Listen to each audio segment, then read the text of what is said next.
Bom dia, boa tarde, boa noite. Bora para mais uma leitura do livro da Zíbia Gasparetto, Pelas Portas do Coração. Falaram sobre vários assuntos no hospital, enquanto Morelli bebia calmamente seu copo de água. Dagoberto considerou. Estou preocupado com o caso da Dona Ofélia. Confesso que já tentei tudo sem obter resultado. Ela não sai do coma. Acha que tem possibilidade de recuperação? A princípio pensei em um decesso rápido. Ela chegou mal, contudo agora mudou de ideia?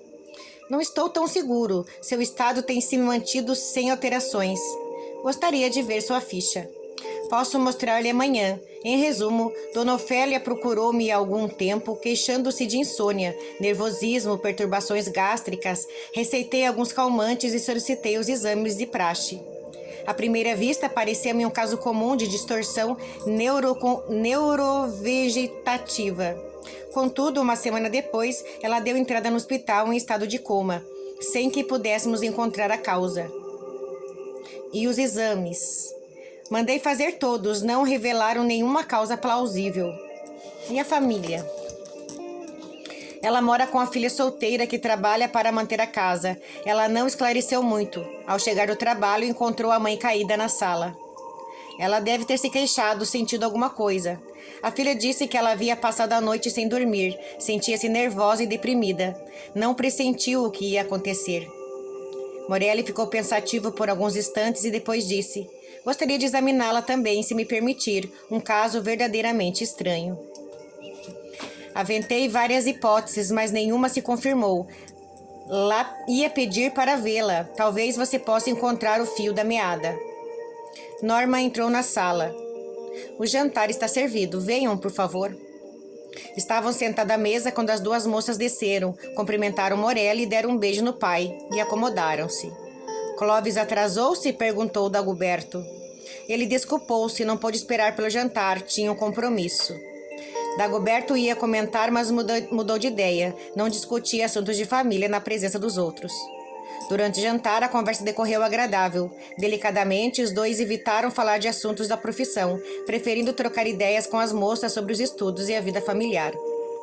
Vera, com disposição e traquejo, falava animadamente, enquanto Juliana ouvia calada.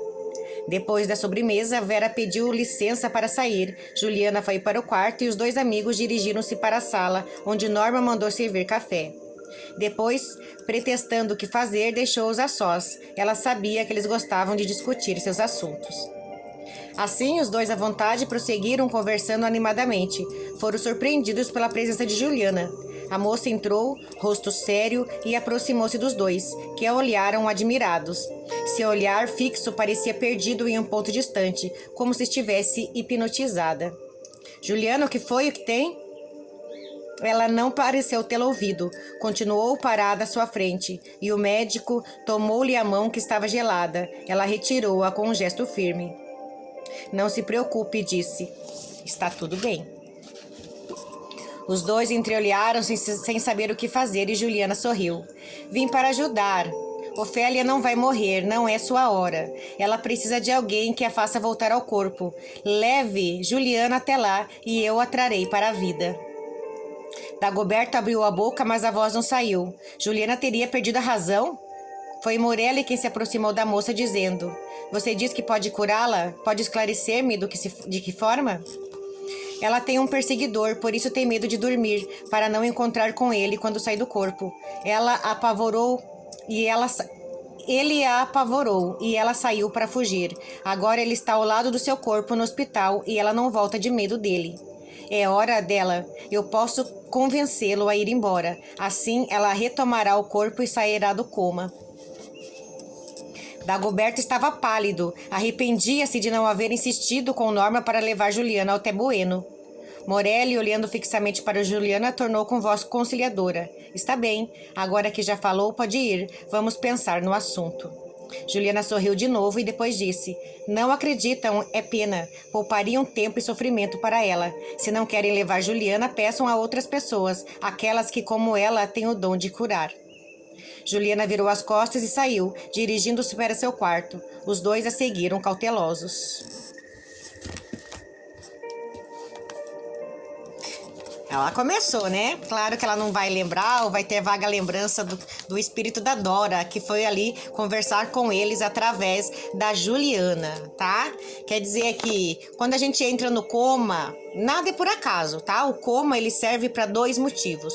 Ou a pessoa está fugindo de obsessor espiritual, que já vem de outras encarnações, ou a pessoa está passando por um processo em que ela precisa reaprender a viver ou a lidar com pessoas que estão à sua volta, tá? Por exemplo, uma pessoa que tem muito proteção com seus filhos, protege demais, não deixa eles errarem, não deixa eles sofrerem, não deixa eles evoluírem. Normalmente, um dos pais entra em coma por algum motivo para que seu espírito seja levado para a espiritualidade e conversado com ele. Olha, ele está sendo seu filho nessa encarnação, mas ele é um espírito que precisa evoluir. Ele é um espírito que ele precisa apanhar, que ele precisa sofrer, que ele precisa cair e precisa levantar com as próprias pernas. Você está super protegendo demais. Então, ou você muda essa situação, ou nós vamos ter que tirar você do corpo.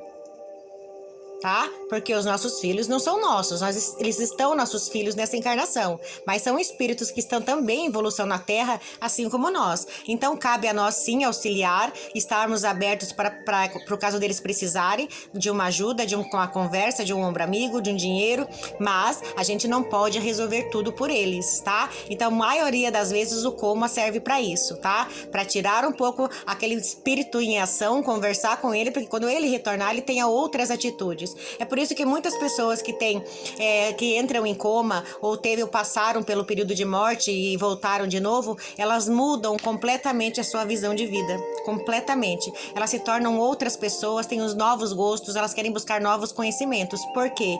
Porque elas passaram por essa aprendizagem, tá? Do corpo estar ali em coma, enquanto o espírito é levado para o astral e é aconselhado esse espírito a retornar para a Terra e fazer a vida de forma diferente, sinal que algo tá errado ali.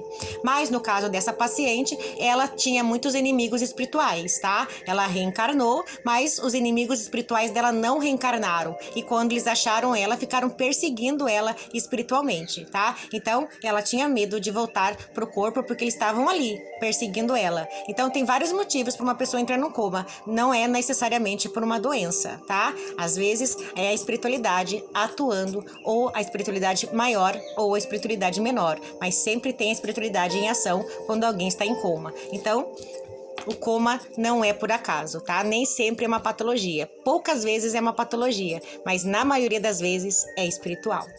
Tenham um bom dia, fiquem com Deus. A live já vai começar.